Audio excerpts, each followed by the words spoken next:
Hello, everyone. Welcome back to the Nerds with Chainsaws podcast with your hosts, me, Brett Drogemeyer, and Dalton Wright. Howdy, howdy. I guess we'll start off as usual with drinks. They just missed you struggling horribly to twist off a non-twist off cap. I don't know how to tell. It is hard to tell until it's off the bottle.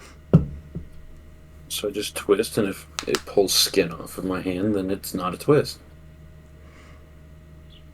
You bust out the bottle opener. But you feel dumb if you bottle open a twist top, so. I was, we went out to eat with a couple friends on I don't know, sometime last week. And the fucking bartender, I ordered a Yingling. All Yinglings are twist-offs. They always have been, at least in recent history. And he fucking could not get it open, so he bottle opened. He's like, "This is a fucking twist-off?" I was like, "Yeah, it is. You're just fucking struggling hardcore on that, weren't you?" Well, what are you drinking? I am drinking another Colorado Native Amber.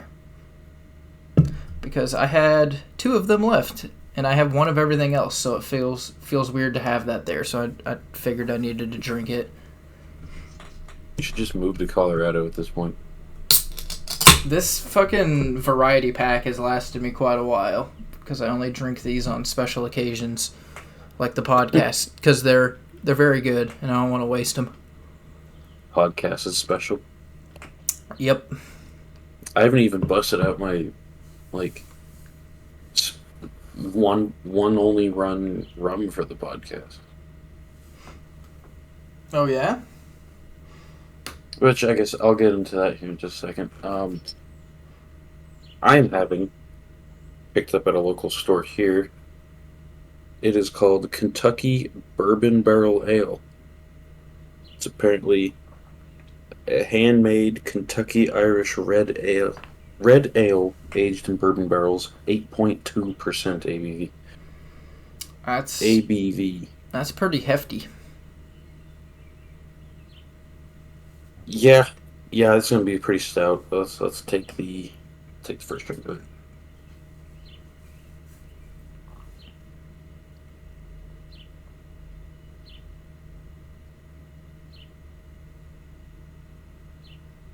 it. Dramatic pause. Well, yeah, I gotta get the flavor of it. I don't think I've ever had a red ale before. I might have had one before. I'm not 100% sure.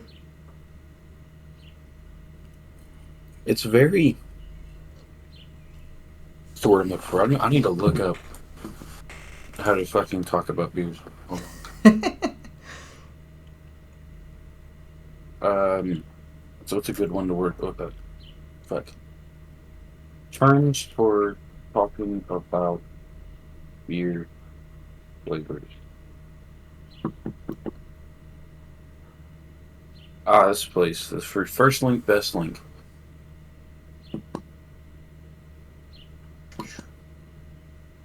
Let's see here. What do we got? Oh, there's books. I should probably buy a book about how to taste beers properly. So a red ale is a pale ale, but it uses kilned malts and roasted barley. That's what's give it its red color. I'll say it doesn't taste like a pale ale. It's because it's not an IPA. It's just a pale ale. It's not an Indian pale ale, I think is what IPA stands for. Yeah. It is. It's a very creamy. I think it's very creamy.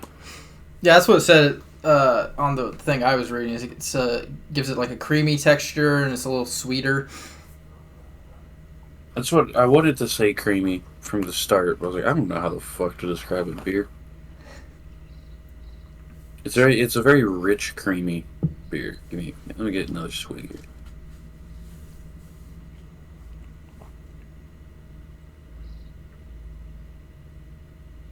Yeah, that's like nothing I've ever. I can't even compare that to anything. It's its own thing. I would say the closest that I've probably had to this are probably Shiners.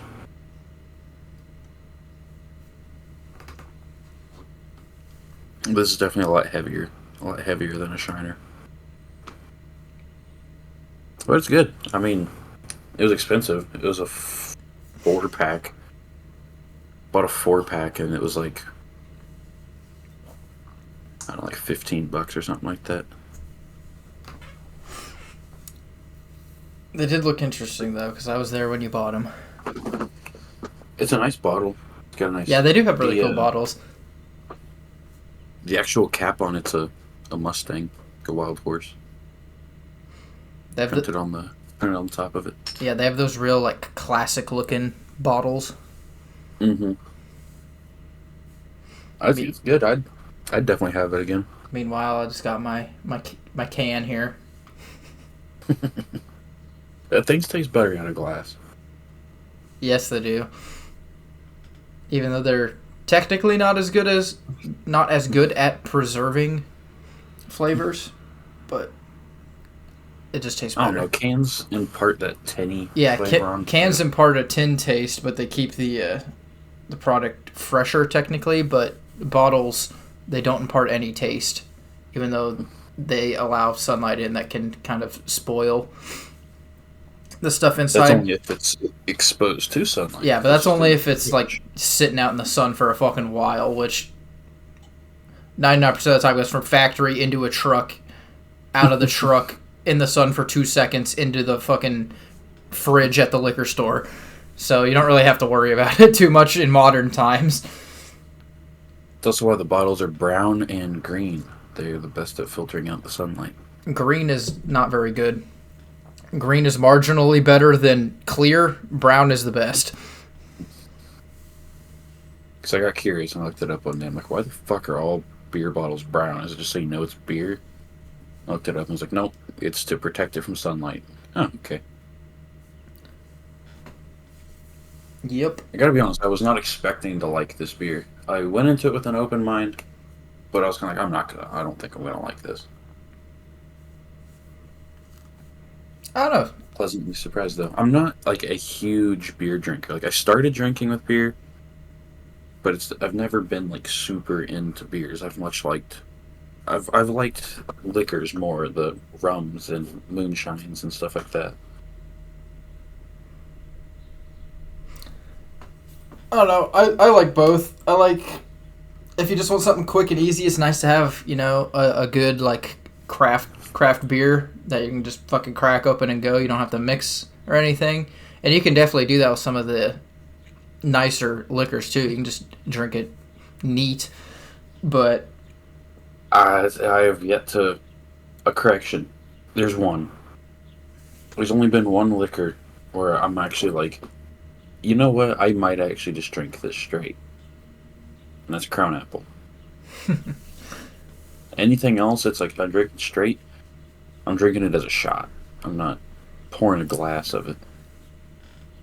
I have had that Jack Daniel's bottled and bonded, whatever it is. It's the same stuff. I've drank a couple glasses of that just neat because I really like it. See, when I first turned of age and was starting to like think about keeping liquors on hand and whatnot, like I'm not a huge whiskey drinker. I would like to drink whiskeys, but I just haven't found one that I've been like, ooh yeah, I want to drink that. But I knew that Jack was kind of a staple whiskey to just have around. It's what you give to your guests. It's a cheaper whiskey. It's not bottom shelf, but it's not anything special. I struggled. I struggled to get through that bottle. It's like, I personally, just standard Jack, old number 7, I don't fucking like it. Mm-hmm. I don't really like it. The bonded stuff it takes all the good things from the old number 7 and just makes them better. It costs a little more because of that, though. But my standard kind of keep around whiskey that I use just for like general mixing and stuff and handing out drinks like that. I either use Jim Beam or Four Roses. They're both around the same price. You haven't heard of which one before? I haven't heard of Four Roses. Yeah, they're kind of, you can find them like everywhere, but I don't see like hardly anyone talking about them. And it is a really good whiskey for like $20. But yeah, that's what I usually keep around for doing just general mixing and stuff. I'd keep more stuff around if I actually like had people over. But I don't ever have anyone over, so I don't stock stuff that other people like. Yeah, we out here in the middle of nowhere don't really get many guests either, but I do keep that stuff around. Like I keep a big old handle of Bacardi around because it's good rum.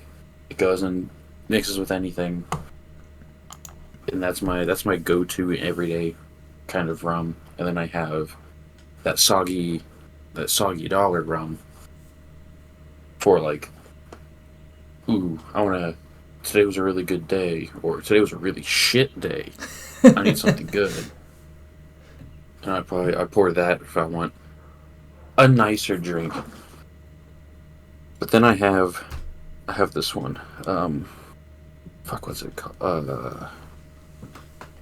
Don't remember what it's called. I could run down and grab it, but it was I got it in Colorado. I got it in Denver. It was the last one on the shelf. Pick it up, it was on sale. I got it for like $20. I was like, oh cool. Asked the dude there, I was like, do you know anything about this? He goes, I don't know anything about that. I'm like, well, it's the last one on the shelf. So I'll just take it. So I took it home, I go to look up the company, go to look up the bottle itself. Can't find anything. I cannot find this thing even existing. I find the company though. And it's a microbrewery in the mountains of Colorado. And they make specialty runs. Every single run they do once and never again. So I learned that and I'm like, damn, I really hope I don't like this. Because if I like this, I can't get another bottle even if I wanted to. Like it's literally impossible. I've had maybe 2 drinks out of it. It's a special kind of rum. It starts with the C. Right. So, I was like, I don't know on rums. That's not my usual forte when it gets into the fancy stuff. I am looking it up. It starts with C. I don't know. Fuck. I feel like it was Cuban. Like the C word isn't Cuban, but I feel like it is a Cuban rum.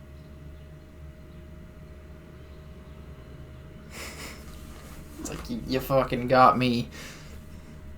What the fuck? Who's honking? Anyway, it's a special. It's made in a different way. It's made with like sugarcane reeds and shit like that. And I've had maybe 2 drinks out of it. Me and Cassidy were upstairs, and I hear something fall. Sounds like glass breaking. I'm like, fuck. That was a rum bottle, and I bet you it's that special one. We go downstairs, and sure as shit, it's laying on the floor. Bottle itself intact. The neck not quite. So it's a corked cap. All of the plastic surrounding the cork that you would grab onto to pull it off exploded. The cats are eating it. We get it all up. It's leaking somewhere from the neck of the bottle. I can't quite figure out where. I know the general area, but I can't find any like cracks or anything like that. But it is leaking out of the bottle. and there's nowhere to grab on to the cork anymore to actually pull it out. So to open it, I'm not sure how I'm going to open it anymore. So it kind of just sits there looking at me with it like half broke. You're gonna have to put like a corkscrew in it and pull it out. Something. Was it good though? I can't tell. It's a different. It tastes very different from any other rum I've ever had, and so putting it in the standard rum drinks, I can't tell if I like it or not. So I tried looking up some drinks for that kind of rum. I need to try some of those, like Catahoula maybe.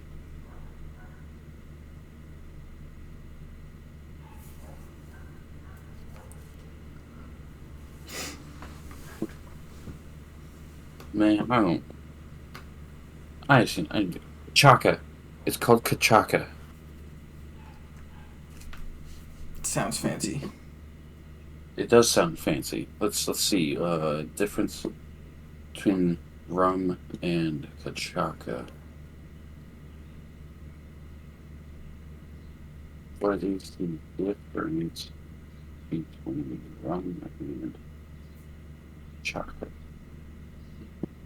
Rum is made with a cooking stock from sugar cane, while Kachaka is made from fresh cane juice. The cooking or not of the sugar cane results in two distillates with different chemical compositions, therefore sensory properties, without any analogy between rum and Kachaka. So they're both sugar. They're both sugar cane. They're both sugar cane, just different kinds, or different. Yeah. Different ways through the how you process it. So it's Brazilian, not Cuban.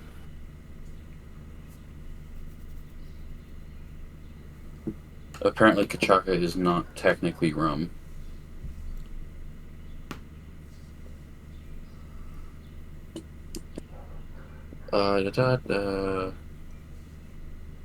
Does not tell me the different taste. It goes into chemical stuff.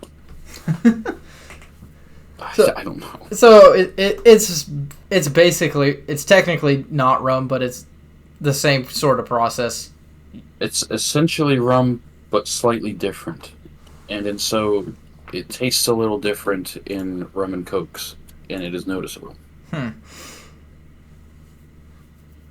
But yeah, it was the special bottle that I physically can't get again, and they fucking knocked it off the counter and broke the top of it, and now I'm a little upset. Goddamn cats. Fucking cats. And they did something similar with my humidor. They knocked your fucking humidor off?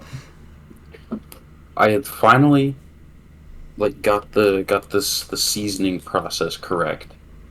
And so it was seasoning how it should. It was at 68% the night prior. Once it hit 70, I was going to pull out the distilled water and put in a 72% Boveda pack.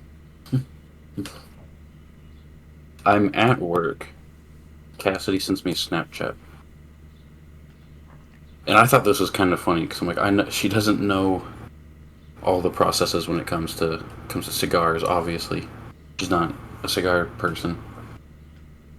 But all she knows is I'm trying to raise this humidity up. I'm trying to get it into the 70s. She sends me a picture, and she goes, and the caption is, "Yes, you're reading that right," with a smiley face. And it says 80%. Like, that's not good. That's too high. Like, did that say fucking 80? It was at 68 before. How did it raise 12% humidity in a day? And so I come home and I kind of forget about that. And I'm sitting there talking with her. I'm like, wait, hold up. That said 80, right? She's like, yeah. I'm like, oh shit. There's only one way it could reach 80 in the span of a few hours. And that's if the dish of water got fucking knocked over in it. And so I run downstairs, I check it, and sure enough, there's water spilled all over the fucking thing. I'm like, god damn cats. I've had this thing down here for months, and the cats have never touched it. Right when it's 1%. right when it's about to be fucking 1% from being perfect. done, they fucking knock into it. I'm like, God damn it. And so I open it up, I pour the water out, I get a rag, I try to like towel it off as I can, and I just let it sit open, trying to dry it out, see if the stains will go away, because it did not look good. She felt all bad, and I'm like, don't feel bad. There's nothing to feel bad about. You didn't do anything. You don't know. It was the cats. And they hadn't touched it for months. I thought it'd be fine, so that's on me. But it has simmered out. I let it dry out for a while, closed it back up, and I went to bed last night. It was sitting at 74% when closed. This morning it's at 72. So I'm like, okay, I think we can salvage this. The water spots are gone. The humidity's holding right where I kind of want it to be. So after we get off the podcast here, when I head out to grab supper tonight, I'm gonna head up to that the liquor store, grab one of those 72 packs and see if it'll hold. You gonna grab any cigars to keep in there? Kind of. Not until I know it holds. Fair enough. I was like, I really need to get a humidor, since both me and Cassie enjoy a cigar every once in a while. It'd be nice to have just a little one. Yeah, this one, if it holds humidity now, if it is in fact just I was seasoning it wrong forever, and not that it doesn't seal properly, if it holds humidity, this is going to be a pretty nice little humidor. It should hold between 20, like around 20-ish cigars. And since I don't have a nice place to smoke them where I live, I'm not doing it very often. So 20 will be plenty for me. See, that's what's nice about our house. We got entire backyard patio, got entire front patio. We can go smoke anywhere outside. It's real nice. I mean, I have a little, like, walled off section of my backyard. It's ours to furnish and put a grill and stuff, but it's still very open to the other 23 apartments in this area. I don't really want to sit back there and do that. Fuck them. Fuck them. Be like fucking Bender. Just give everyone your cigar smoke, make them cough and fucking want to die. And yeah, like, since Ethan and Blade kind of stopped doing stogies, and Lucas is in his phase of just being gone forever again. Yeah. I don't really have anyone to smoke them with, so. Got to get Cassidy into him. Nah, I don't think she ever will. She'll sit outside with me. If I do go smoke, she'll sit outside with me and like read a book or just enjoy the outside, but she ain't gonna smoke them with me. I don't expect her to. Unfortunate. Hey man, she's given games a chance, so That is true. I'll take what I get. I'm still trying to get Cassie to get a fucking like gaming computer, or even like use my laptop to just fucking play games. I was like, come on, go play some games with us. I've been trying to find some games that'll like run okay on her laptop. It's not a powerful laptop by any means, but some of the smaller indie games that are like pixel art should run fine. So I've got her playing the Xbox.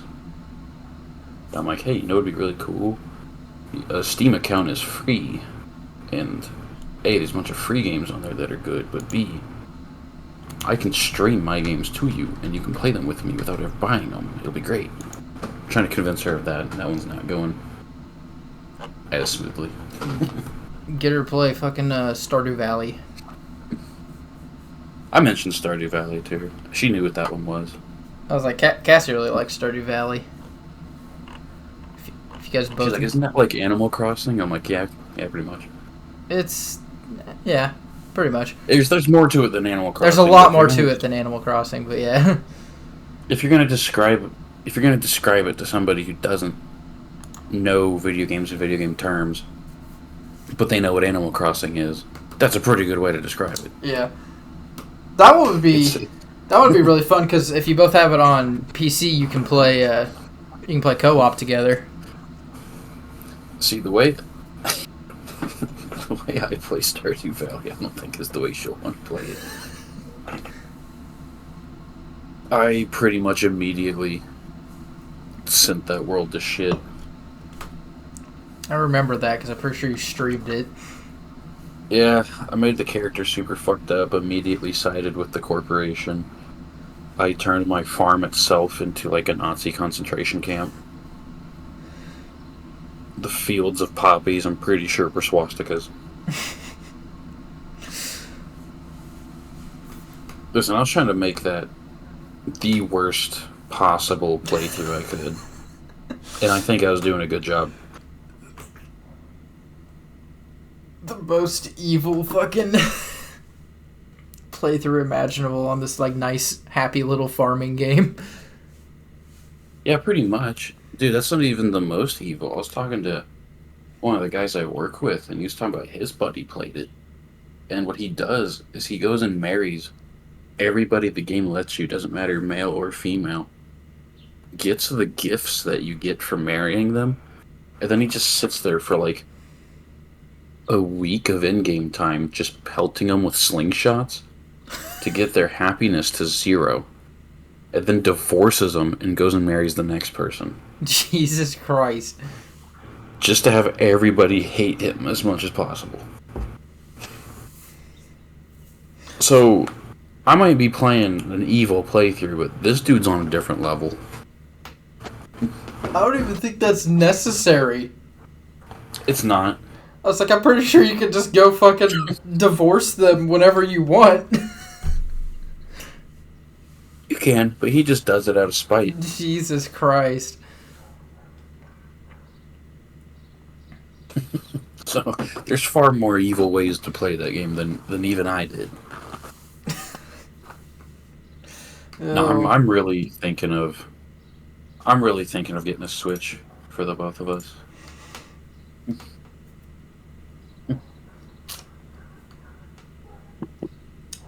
I don't know. But aren't there like rumors of Switch 2 coming out? There's been rumors of Switch 2 since Switch 1. I've also heard something about they're coming out with like a new console that's supposed to be like similar to the Wii. I don't know, the last time they did that, it failed fucking horribly, and that was the Wii U. Yeah. Of which I think there are 3 people left on the Wii U servers. Still holding out. If they go back to how the fucking original one was, then it'd been fine.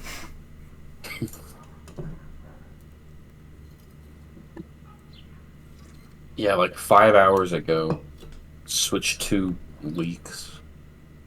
I was like, I'm pretty sure recently I've seen a bunch of like influx on Switch 2 stuff.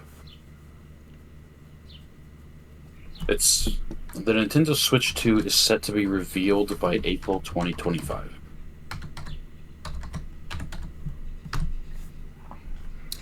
Well, that's still a ways away. But see, my big thing is, if I get us a Switch, do I get just the normal Switch, or do I go for OLED? I don't know. If you're going to be playing co-op most of the time, the regular one's perfectly fine, because you're just going to be plugging it into the TV anyway. Yeah. The display. Kind of what my thought was. The display on the OLED one is better, but I don't think it's anything like super dramatically better. It is a slightly bigger, like half an inch bigger or something like that. I don't know. Fucking Nintendo kind of fucking pissed me off with the Switches. after the one I got Why? for Cassie. Well, the fucking one I got for Cassie, it was the special edition one, Animal Crossing one, and she had it for like a month or two, and then it fucking broke.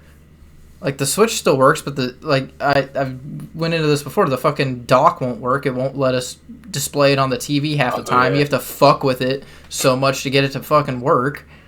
It's like, goddamn, you spent $300 on a fucking console and it breaks after like 2 months of use. It's stupid. And then like even to get like aftermarket, like you can get like for the charger, she lost the original charger for it somewhere, like fell out of her car or something when she was at work, so we got a aftermarket one and we plugged it in and it's like, oh, this is not a official Nintendo licensed charger. We'll let you charge it, but we won't let you display it on the TV or anything. You have to go buy the fucking $50 Nintendo official charger to actually, if you actually want to display this on the TV. I was like, what the fuck's this bullshit? I already spent $300 on the fucking console. Let me use a cheap ass charger. It puts out enough power. You're just being fucking petty. Yeah, that is Nintendo. Nintendo's kind of a bitch when it comes to their stuff. Yeah. But I've never heard of any of the other Switches like fucking up like that. Like Spencer's had his forever, and it's never had any problems. I don't know if we just got a fucking lemon one or what, but yeah, it's been nothing but issues. So we don't use it very often. It's like if Cassie wants to play video games, she usually just sticks with the fucking PlayStation now because it's just such a pain in the ass to get the fucking Switch to work. Which sucks because she really likes Pokemon and all that. For as big an assholes Nintendo is, they do put out some pretty banger games. They do. Mario's been awesome since the first one. Mario Kart's always great. Fucking Legend of Zelda. Yes, Spencer, they've never released a bad one. You know, I've never really gotten into Nintendo stuff, like, really. It's like, I played the Wii, but I never really had any of the, like, Nintendo games for the Wii. I always played, like, fucking Lego Star Wars or other, like, third-party games. I never got into, like, playing Mario. I mean, I played Mario Kart. Mario Kart's fun. That's probably my favorite out of all the, like, Nintendo IPs, but for the most part, I just never really got into it. Yeah, I just never really had Nintendo stuff. Like, I had 2 different Game Boys and I had a DS. That was it. So I never got to play their big IPs really. It's like, yeah, I had DSs too. I had a DS Lite and a DSi, and again, I never played Pokemon. I never really did any of the like Nintendo IPs. I always played like the Lego games and stuff on there. Yeah, same. It's like I never got into it. Like I had Mario Kart. That was the only Nintendo IP I had on my. Yeah, dude, Mario Kart's fucking fun. Mario Kart's never not good. Mario Kart's terrific. Oh, what's it fucking called? There's a Mario Kart ripoff on, I think it's the PlayStation like 1 or something like that, and that game's really fun too. Find one that has like fucking Conker. It has Spyro in it and like Crash Bandicoot. Mm-hmm. I'm pretty sure it was on PlayStation. Yeah, that game was fun. I played that a couple times on my dad's PlayStation 1. We still have that console. That PlayStation 1's super fun to play on. Let's see here.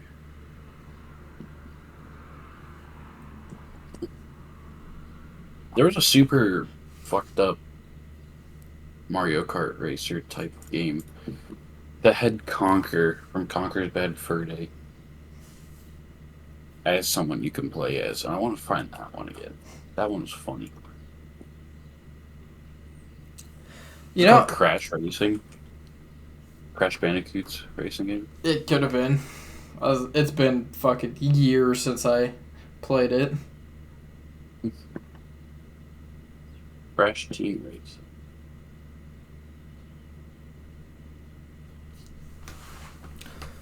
I don't know if it has Spyro, though. Yeah, it does. It has Spyro. It must have been that one then.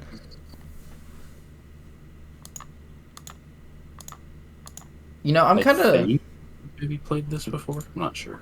I'm kind of surprised there hasn't been like either an indie or like an actual developed like kart racing game that's an alternative to Mario Kart that's on like PC and stuff like that.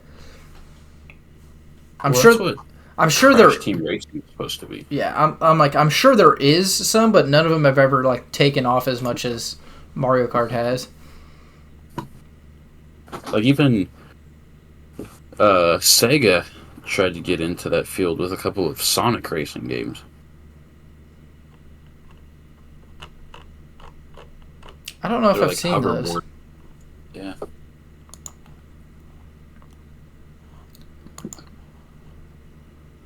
There were a couple of kart ones, and there's also a hoverboard racing one with Sonic.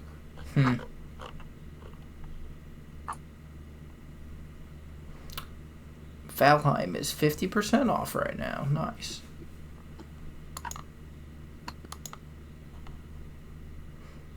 Dude, if you want a good little indie game, you should check out Monaco. Monaco, what yours is mine. It is honestly a super underrated game. A second one's in development right now. The dude that made it is Pocket Watch Games, and he was published by Humble.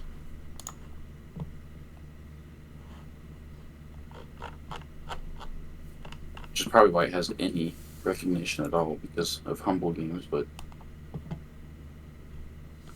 the dude also made Tooth and Tail, which I vaguely remember hearing about when it came out, but I didn't ever know what it is, but it's an RTS. Like, you play as like mice and like lizards and shit, and it's an RTS. World War I mice and with lizards. And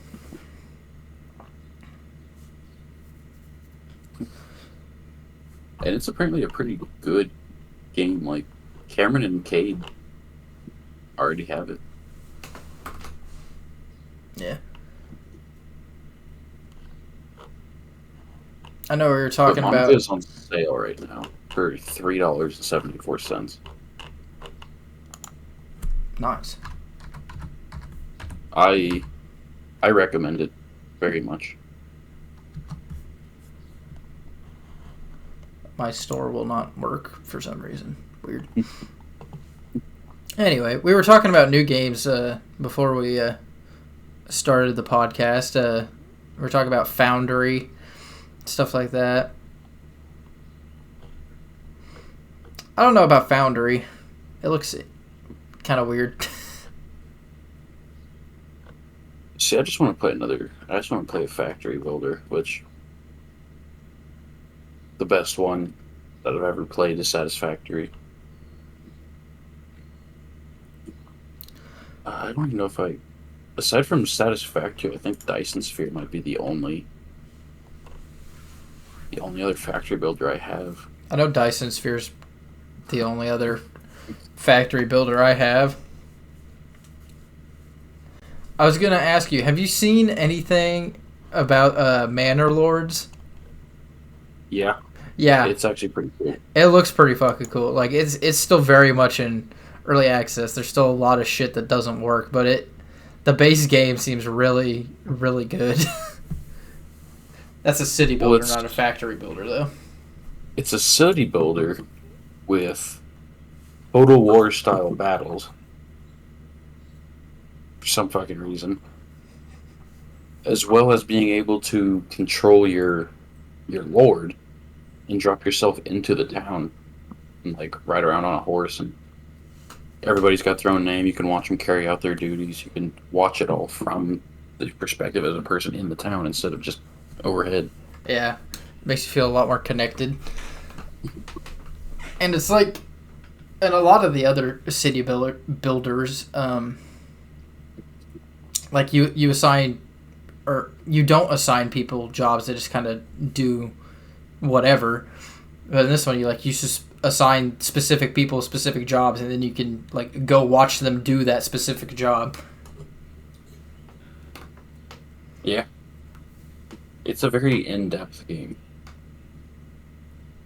Like, I'm pretty sure even your armies themselves, like your militia, your knights, your archers, you personally customize every piece of their armor, every piece of their kit. Yeah, you can.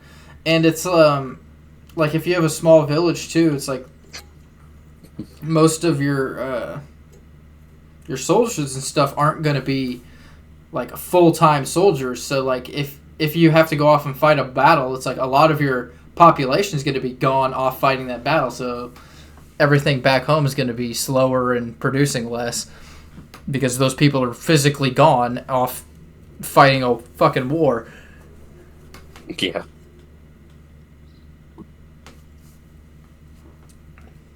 God, RTSs are also something. There's too many fucking games I want to play.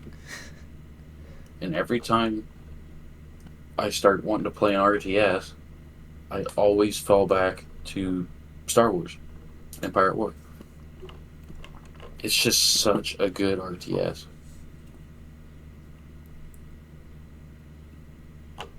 And there are multiplayer campaigns where me and, like, you fight against each other. One person light side, one person dark side. And I think that'd be pretty cool. So you should check it out. You can get it and you can play. I don't think it's that expensive. It's an old game. No, I think it came out a while ago. It's still $20, I suppose, but it's so worth the $20. And the modding community is so fucking big.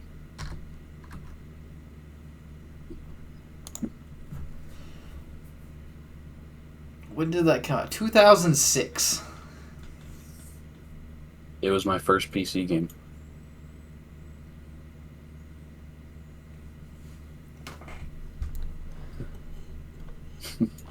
Hey, yo, wait, what the fuck?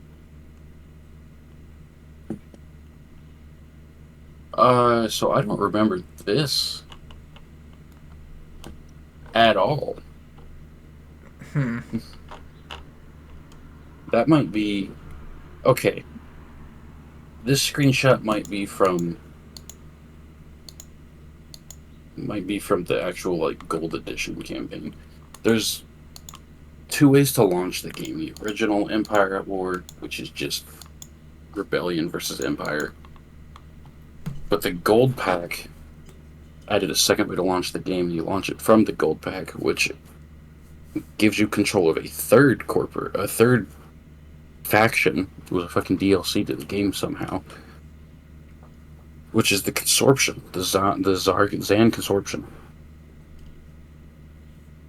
and it's your criminal underworld. And their screenshot shows fucking droidicas on ground battles.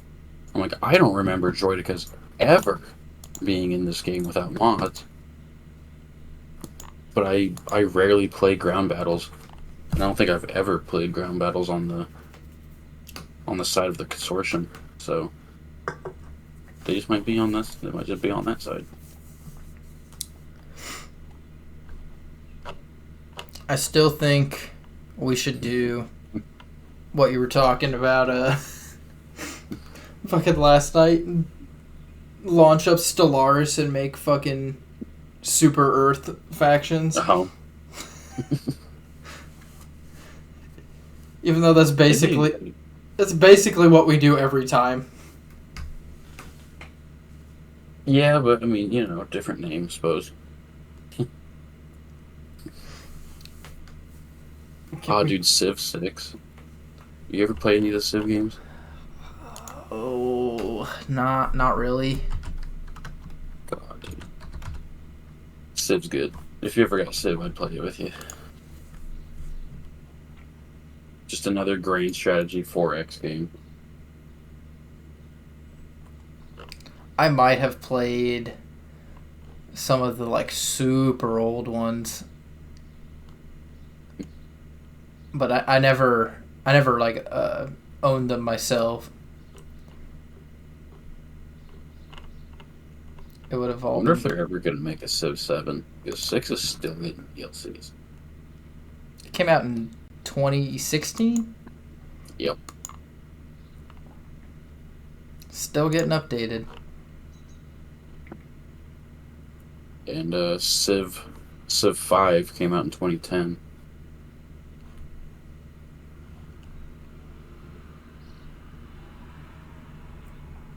$18 DLCs, Jesus Christ. Dude, no, they just keep putting more shit in Civ 6. It's insane. They added a battle royale. Fucking I don't what? know how you battle royale a game like this, but they did it. It's called Gathering Storm. If you want the game and all of the DLCs, it is $98 right now.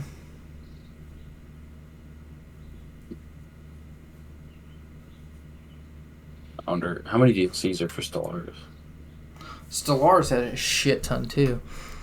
Who the fuck is this on Steam? 4 friends already own this game. I think that's fucking Bryce or someone else. And then we have Kim Jong-un. Fucking alright.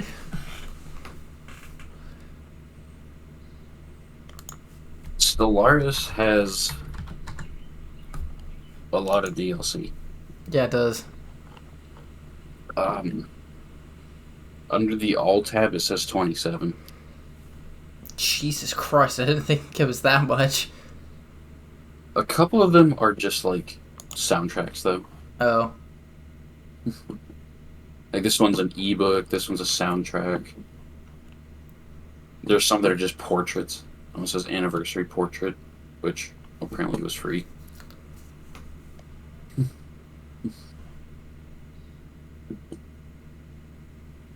But most of them are actual stuff, like new species, new entire ways to play the game. Utopia, Apocalypse, Megacorp, Federations, Nemesis, Overworld. Jesus, they've added a shit ton since like since we first started playing, and even. No, there's a lot. One of the new ones, Machine Age, looks pretty fucking cool.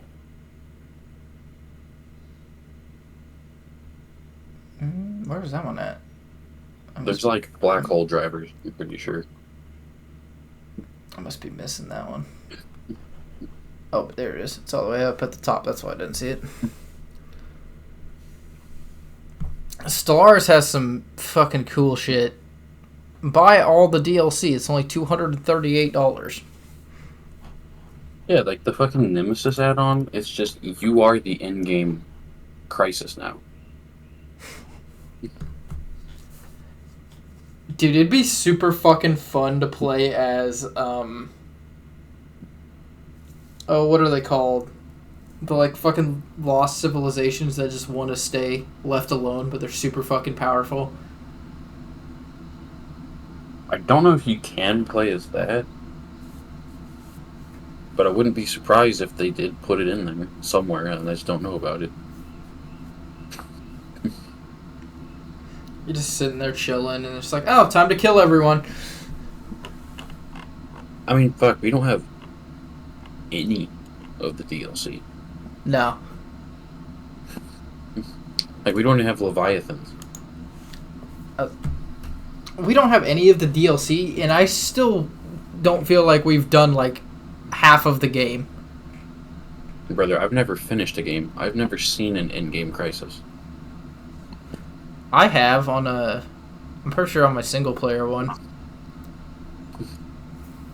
I have not gotten very far on single player. I have 5 achievements. Because achievements don't count in multiplayer, apparently. Yeah, that's which is fucking. the dumb thing. That is very stupid. I have 66.8 hours in this game, and almost all of those are multiplayer.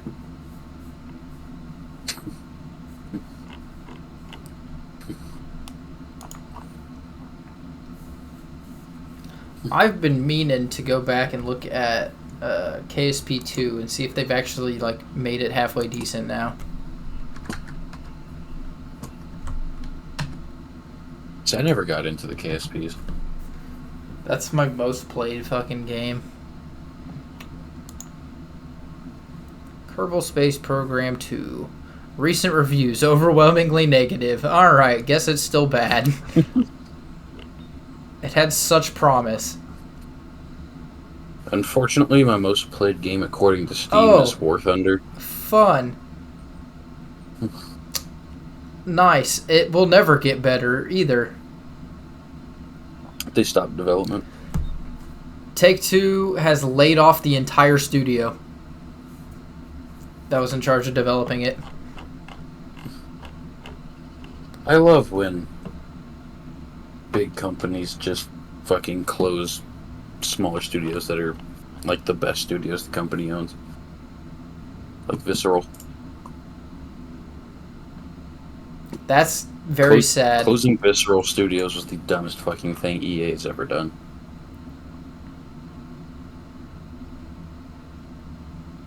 And Volition. I think, was it Ubisoft that acquired Volition, which is the developers of Saints Row? Something like that. Damn, that makes me very sad. This game had like so much promise.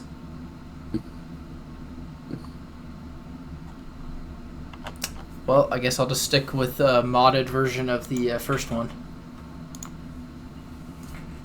I mean, modded versions of games are sometimes the best. Again, Star Wars Empire at War. I cannot stress enough how good this game is. Actually, I need to play this game again. I haven't played it since I upgraded my PC. And I physically could not run some of the mods because of how large scale they were. Jesus. Well, because it added, like, base Empire at War. Venator class ships like didn't exist because there was no Clone War era. But if you got, like, the actual Imperial Star Destroyers, when you got to the big cruiser ships, they stopped just having a general health pool and started having actual hard points. If you wanted to hurt the ship, you hurt the hard points. And that made it a little more in-depth of what you wanted to do. Oh, what's going to make this way easier to take care of is target the shield generator. Kill the shield generator, can't get the shields back, deal with the ship a lot easier. The base Star Destroyer had like, I don't know, like 13 hard points or something like that. It had like 2 engines, shield generator, a hangar, some hyper lasers, or turbo laser batteries. It wasn't all that impressive, but it did have a fuck ton of health. So it was still a menace to see on the field. Modded versions were like, oh hey, the Star Destroyer is supposed to be a fucking menace, not just this thing that can just sit there and soak damage. So we're gonna give it like 70 different hard points, and it fucking crashed my computer. Because I don't like just playing one-on-one when I'm just playing by myself. So I always give it 4v4 matches, 3 computers on my side against 4 computers on theirs. And both sides' computers, once you get to the highest tech level you can, and you can start bringing out like Star Destroyers, Super Star Destroyers in the mods, fucking Eclipse class destroyers. The Rebels can start bringing out like the big Nimbus class cruisers and shit like that. My game couldn't handle it. It would run at like half a frame a second. So I need to play it again. See if I can actually run those big mods. Yeah.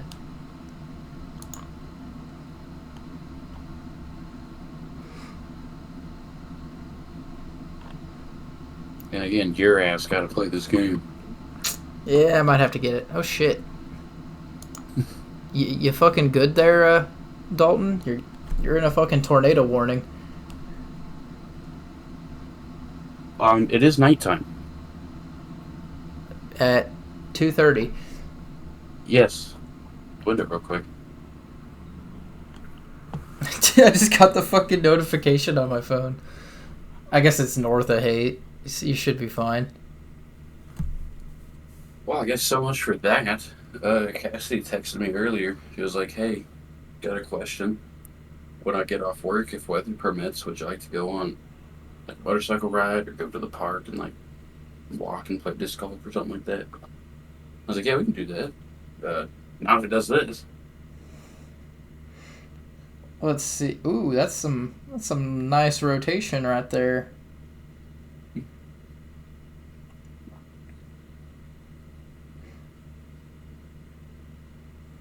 Yeah, it looks like you guys are about to get fucking hammered. I might stay north of you.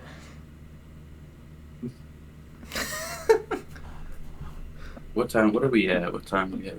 We're at 56 minutes. Figured we're getting close.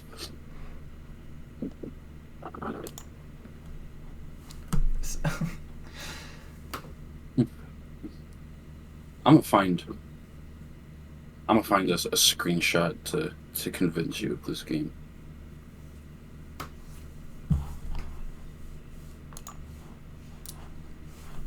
I don't know if I need convincing. It seems like a good game. Nah, but there can always be convincing. The base game even is really fun, but mods are just insane.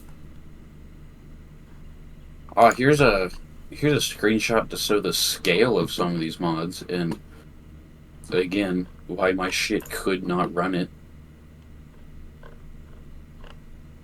Can I just copy the picture? I don't want to fucking save it. Fine, gotta save it.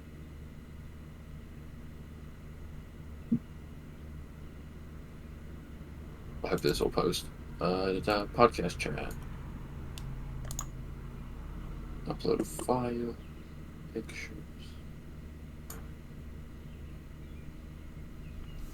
Let's see this. So the foreground picture is of a Star Destroyer. Oh, that is quite large. The background picture is probably a super Star Destroyer.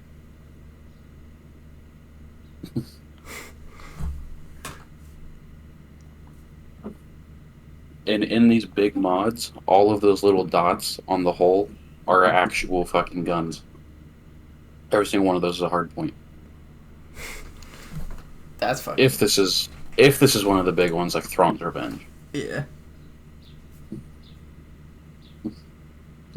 So the fucking AIs would spawn like 3 of those, and I just couldn't. My PC would just die. Dude, if it has fucking space battles and like galactic war maps as good as Battlefront 2, I'll fucking play it.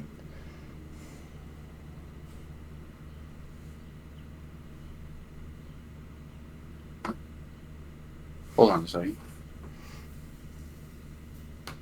Cause I fucking love the like galactic war mode in Battlefront 2.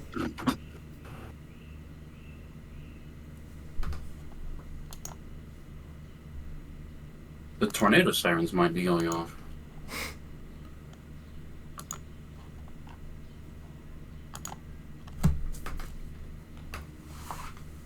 I can't quite tell. Yep, Hayes is now in a tornado warning. No, that's 100% tornado sirens. All right. On that note, Dalton, get to shelter. Oh, my mom's calling me. Yeah. All right, I'm gonna go ahead and answer that.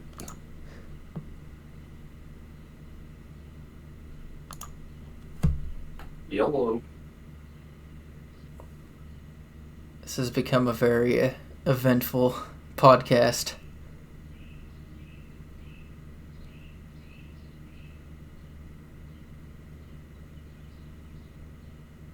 Let's see here.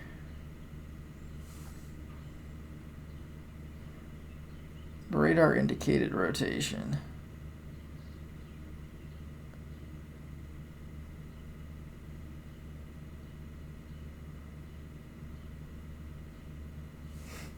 You still there, Dalton?